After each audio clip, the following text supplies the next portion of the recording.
Ya otro. Muy bien, buenos días jóvenes. El día de hoy vamos a hablar de un tema muy importante que es muy rentable que conozcan y va a venir en el examen teórico. ¿Cuál es? La hipertensión portal. ¿Ya? Para esto recordemos un poco de anatomía. Recuerden que el hígado recibe sangre de la vena porta, ¿no? La vena porta viene a formarse de la confluencia de la mesentérica inferior y el tronco mesaraico esplénico. ¿Ya? Este tronco mesaraico esplénico recibe sangre de la vena esplénica y la vena mesentérica superior. Muy bien, a la altura más o menos de la lumbar, por detrás de la cabeza del páncreas. Muy bien. Además de eso, recibe sangre de la arteria hepática, ¿no? La arteria hepática viene del tronco celíaco. Por acá está la aorta. Este es el tronco celíaco. Da 3 ramas, 1, 2 y 3. La coronaria estomáquica, ¿ya? O gástrica izquierda, la esplénica y el hepático común. El hepático común da la hepática propiamente dicha que va al hígado, ¿no? Entonces, el hígado recibe grandes cantidades de sangre por la vena porta y la arteria hepática, ¿no?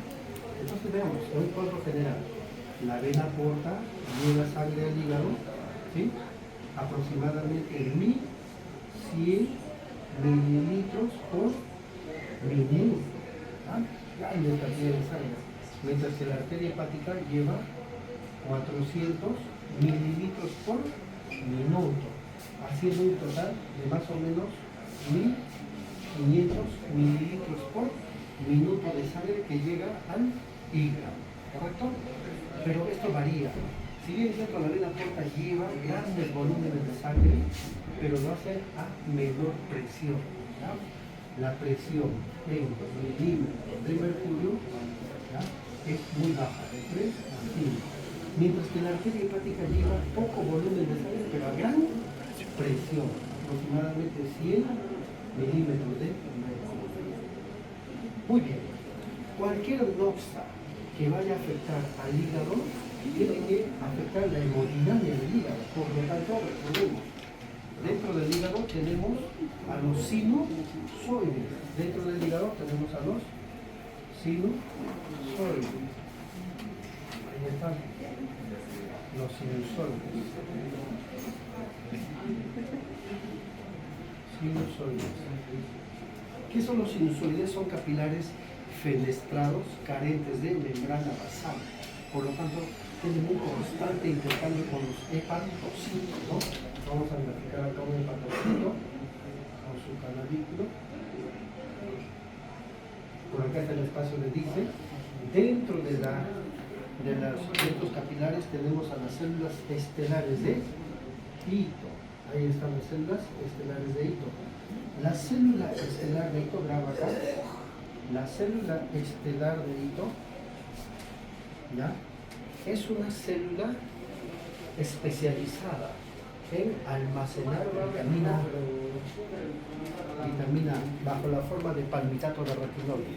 Eso hace que el paciente no carezca de vitamina A por lo menos 3 a 4 meses. Pregúntale en el año. También preguntaron, ¿dónde se almacena la vitamina A? En el hígado. ¿Por cuánto tiempo no carece? Un año. ¿Dónde se almacena la vitamina A? En el hígado, a nivel de las células estelares de hito. Evita la carencia de vitamina A por 3 a 4 meses. ¿Ya? Muy bien. ¿Qué más tenemos acá?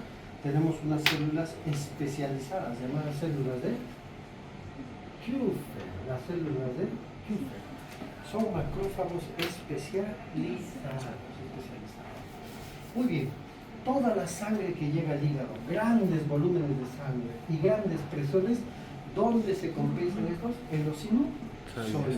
Es como el océano llega a las orillas del mar y se tornan calmadas, ¿no? Lo mismo sucede, todo ese volumen de sangre, toda esa presión, ¡bum!, llega al hígado y se calma en los sinusoides. Cualquier noxa que vaya a afectar al hígado, vamos a mencionar, por ejemplo, diferentes etiologías. El consumo de alcohol. más o menos 70 a 80 gramos al día durante 10 años, puede desarrollar cirrosis hepática. ¿Ya? Mucho alcohol, cirrosis hepática. El alcohol ingresa al cuerpo y se transforma en acetaldehído. El acetaldehído es hepatotóxico, daña el hígado, ¿no? Otras enfermedades, por ejemplo, una enfermedad autoinmune. Hemos hablado la vez pasada, la hepatitis autoinmune, la colangitis biliar primaria, la colangitis esclerosante primaria, los overlap, el lupus, la artritis reumatoide, Sjögren, etcétera, etcétera. Las enfermedades autoinmunes también pueden dañar el hígado, ¿no? ¿Qué más? ¿Qué más puede dañar? Las hepatitis. Tenemos varios tipos de hepatitis. Tenemos, por ejemplo, las virales, hepatitis A, hepatitis B, hepatitis C, etcétera, etcétera, ¿no? ¿Qué otra etiología tenemos? Por ejemplo, los tumores, ¿no? Tumoraciones, como el colangiocarcinoma. Otro tumor, el hepatocarcinoma, etcétera, etcétera. Las tumoraciones también enfermedades del hígado. ¿Qué otras? Enfermedades por deficiencia, por ejemplo, déficit del alfa-1 antitripsina. Otras, las colagenosis. Otras, enfermedades de depósito. Enfermedades mitocondriales, etcétera, etcétera. Tenemos una florida etiología que puede dañar el hígado, ¿no? Las más frecuentes son el alcohol y la hepatitis viral, ¿no? ¿Qué es lo que hacen todas estas noxias? Lo que hacen básicamente es dañar el hígado, inflamar el hepatocito, dañar el sistema sinusoidal del espacio entonces, estimulando a estas células estelares de Ito. ¿Y qué hace esta célula estelar de Ito? Se transforma en un miofibroblasto. Mio le confiere la propiedad muscular, la propiedad contracta. Es decir, esta célula empieza a sintetizar actina y se contrae. ¿Ya? Entonces, la célula estelar de Ito está abrazando el capilar de esta manera. Si se contrae, reduce el radio del capilar. ¿Correcto? Fibroblasto empieza a sintetizar colágeno, ¿ya? De tipo 1, de tipo 2, etcétera, etcétera. Empieza a sintetizar colágeno. Y el colágeno se almacena a nivel perisinusoidal, ¿ya? Entonces se empieza a almacenar colágeno a nivel perisinusoidal. Ahí está el colágeno que empieza a endurecer el parénquima hepático y empieza a provocar una cirrosis hepática, ¿no? Una cirrosis hepática. Y la cirrosis hepática se define histológicamente por dos cosas importantes. ¿Cuáles son? Fibrosis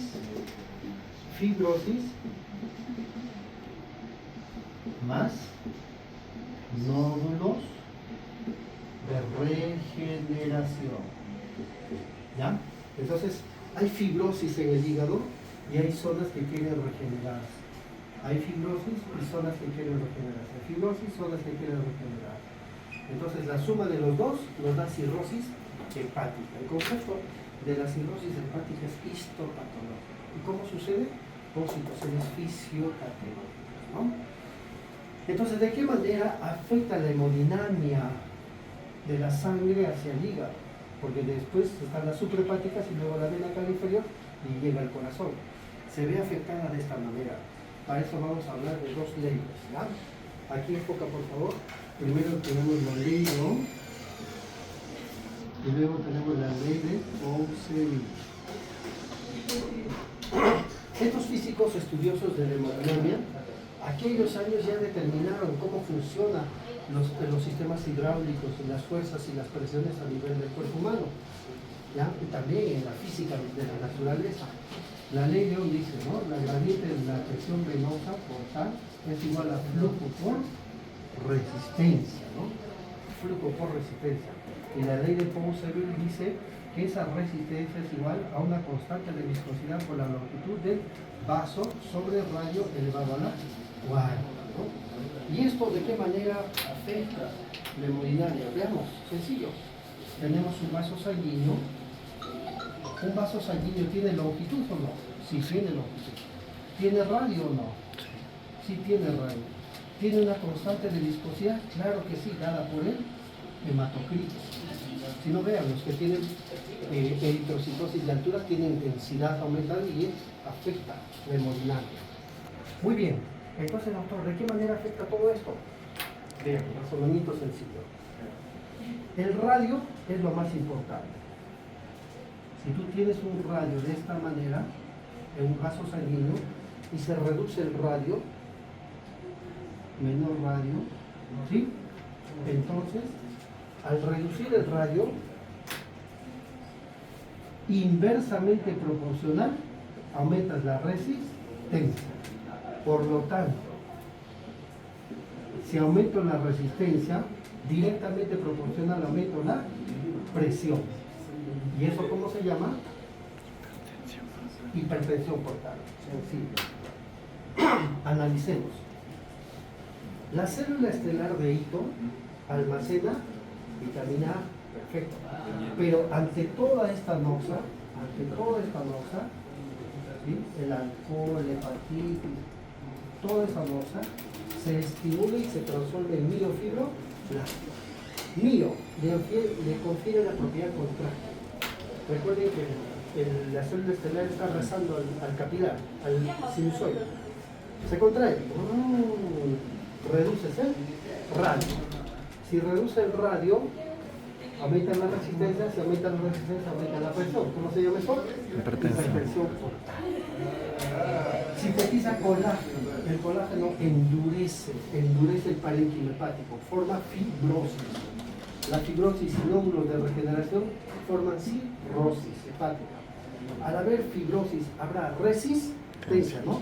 Llega a la sangre y encuentra resistencia. Si aumenta la resistencia, aumenta la presión. ¿Cómo se llama eso? Hipertensión portal. ¿Ven? Aparte de eso, podemos explicar miles y miles de cosas más. Una de ellas, el endotelio es una célula que produce, por ejemplo, endotelina de tipo 1. La célula endotelia sintetiza endotelina de tipo 1. ¿Qué es la endotelina de tipo 1? Es un vasoconstrictor. Al ocurrir la vasoconstricción, el sinusoide se vasocontrae, reduces el radio. Si reduce el radio, aumenta la resistencia. Al aumentar la resistencia, aumenta la presión. ¿Cómo se llama eso? Hipertensión portal. ¿Ve? Y así, el sistema esplástico empieza a producir, por ejemplo, óxido nítrico, y el óxido nítrico es vasodilatador. Al ser vasodilatador, más sangre, más resistencia y más hipertensión portal. El cuerpo entiende que le falta líquido y empieza a aumentar el sistema renina-angiotensina-aldosterona. Esto hace que los riñones retengan sodio y retengan el cerebro, empieza a formar hormona antidiurética. Esto va a las células del riñón, a los túbulos colectores de Bellini, sintetiza acuaporinas, la acuaporina absorbe agua y retiene agua. Entonces los pacientes empiezan a retener líquido, ¿ya? Se rompen las fuerzas de Frank-Starling, fuerzas de presión oncótica, presión hidrostática, permeabilidad capilar, y por lo tanto desarrollan ascitis. ¿Ya? Estos pacientes empiezan a desarrollar ascitis. ¿Qué es la ascitis? Acumulación de líquido en la cavidad peritoneal. Suelen hacer edemas en miembros inferiores y demás. Como la sangre sigue llegando al hígado por esta vena porta, entonces, al encontrar resistencia, busca colaterales que tratan de llevar la sangre al corazón. Y esas colaterales desarrollan varices esofágicas. Entonces también tenemos varices esofágicas. En hemorragia digestiva hemos dicho, cuando una varice se rompe, provoca hemorragia digestiva alta, varice. También hay varices gástricas, varices gastroesofágicas, varices yeyunales, varices peritoneales, varices rectales, etc. ¿Qué más? Como el vaso empieza a hiperestimularse, aumenta de tamaño, a eso se llama esplenomegalia, ¿no? Y al haber más destrucción de plaquetas y leucocitos da plaquetopenia y leucopenia, a eso se llama hiperesplenismo. Hiperesplenismo. ¿Ya? Adicionalmente, sucede lo siguiente. Las toxinas que normalmente pasan de la sangre, del abdomen, del intestino hacia la vena porta y son metabolizadas en el hígado, como el amonio, los GABAs, los benzodiazepinas endógenas, todas esas toxinas que el hígado se encargaba de purificar, no logran purificar porque están enfermas. Entonces pasan al torrente sanguíneo, llegan al cerebro. ¿Ya? En estados de hipercalemia hay un aumento de la permeabilidad de la membrana hematoencefálica. ¿Y quiénes sufren de esto? Los astrocitos que empiezan a edematizarse, provocando un cuadro llamado encefalopatía hepática. Encefalopatía hepática. Es decir, el pacientito con cirrosis hepática y encefalopatía empieza a disvariar, se desorienta el tiempo. Esta persona duerme de día, no duerme de noche, llega en estado de somnolencia, luego sopor y a veces a coma. ¿Ya? Además, todo esto puede afectar, por supuesto, también a los pulmones. A eso se llama síndrome hepatopulmonar, hipertensión portopulmonar, a los niños de síndrome hepatorrenal, etc. Finalmente, vamos a ver sobre las presiones. Se dice que cuando estas presiones de la vena porta superan los 10 milímetros de mercurio, desarrollan varices. Cuando superan los 12 o 20 milímetros de mercurio, esas varices se rompen y hay hemorragia digestiva alta. El paciente vomita sangre, ¿no? Al vomitar sangre va a presentar hematemesis. Va a presentar melena. Y a veces es tanto el volumen de sangre que no forma melena, sale hematoquesia. Y generalmente con una presión arterial baja y una frecuencia cardíaca alta. Es decir, un cuadro de shock. Hipovolemia. El paciente con hemorragia digestiva alta varicial suele tener shock hipovolemia, suele tener hipotensión, taquicardia, hiperalcacidemia, etc. Listo, con pausa.